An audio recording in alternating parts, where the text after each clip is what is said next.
Very good morning sir. ఒక సరికొత్త money back policy వచ్చింది. మన అవసరాలకు తగ్గట్టుగా ఫ్లెక్సిబుల్ గా మనకి రిటర్న్ మనీ బ్యాక్ వచ్చే విధంగా ఈ పాలసీ ఉంది. చాలా మంచి పాలసీ.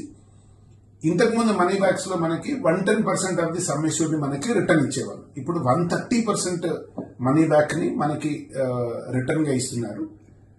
మంచి విషయం ఏంటంటే ఈ పాలసీలో 30 days ఉన్న బేబీ దగ్గర నుంచి కూడా ఈ పాలసీ తీసుకోవచ్చు. ఈ మనీ బ్యాక్స్ అనేది మనం తీసుకునే పాలసీ టర్మ్ ని బట్టి 3 years ఒకసారి లేదా 4 years ఒకసారి లేదా 5 years ఒకసారి మనకి మనీ బ్యాక్ రావడం జరుగుతుంది. మొత్తం మనకి 5 మనీ బ్యాక్లు వస్తాయి సార్. ఫస్ట్ దేమో 15% సమ్ ఇష్యూడ్ ఇస్తారు. తర్వాత 20%, 25%, 30%, ఈ 4 మనీ బ్యాక్లు మనకి మధ్యలో వస్తాయి. చివరాఖరిగా 5వ మనీ బ్యాక్ వచ్చేసి 50% ఆఫ్ ది సమ్ ఇష్యూడ్ మనకి మెచ్యూరిటీతో పాటు ఇస్తారు. అంటే total 130% of the some issued మనకి బోనస్ గా దొరుకుతుంది. ఈ 5th లాస్ట్ లో వచ్చే 40% సమ్ ఇష్యూడ్ తో పాటు మనకి బోనస్లు కూడా కలిపి ఇవ్వడం జరుగుతుంది.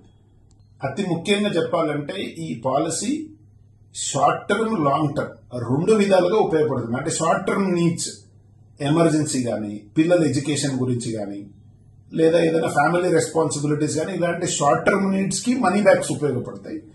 లాంగ్ టర్మ్ నీడ్ అంటే పాలసీలో వచ్చే మెచ్యూరిటీని మనము లాంగ్ టర్మ్ నీడ్, మ్యారేజ్ కావచ్చు, హైయర్ ఎడ్యుకేషన్ కావచ్చు, ఓకే, లేదా రిటైర్మెంట్ ఫండ్ కావచ్చు, ఇలాగా షార్ట్ టర్మ్ లో వచ్చే గోల్స్ ని మ్యాచ్ చేస్తుంది మనీ బ్యాక్స్ రూపంలో.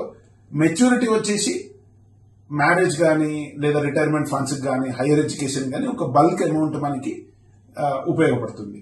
సో ఈ పాలసీలో అంటే పార్టిసిపేటింగ్ పాలసీ, ఈ పార్టిసిపేటింగ్ పాలసీ అనేది ఎస్బీఐ లైఫ్ బోనస్ డిక్లేర్ మీద డిపెండ్ అయి ఉంటుంది. మీరు గమనిస్తే ఇదే పాలసీలో పోయిన సంవత్సరము 2024-25 ఇయర్ కి గాను 4.25% బోనస్ ఇవ్వడం జరిగింది ఇదే పాలసీలో. సో దాంతో పాటుగా 60% టర్మినల్ బోనస్ కూడా ఈ పాలసీలో ఇవ్వడం జరిగింది. సో ఇది ఈ ట్రాక్ రికార్డ్ ఏదైతే ఉందో ఇది ఈ ప్రొడక్ట్ కి కానీ అంటే ఒక స్ట్రాంగ్ కస్టమర్ కి ఎంత మంచి రిటర్న్స్ రాబోతుంది అనేది ట్రాక్ రికార్డ్ చెప్తుంది.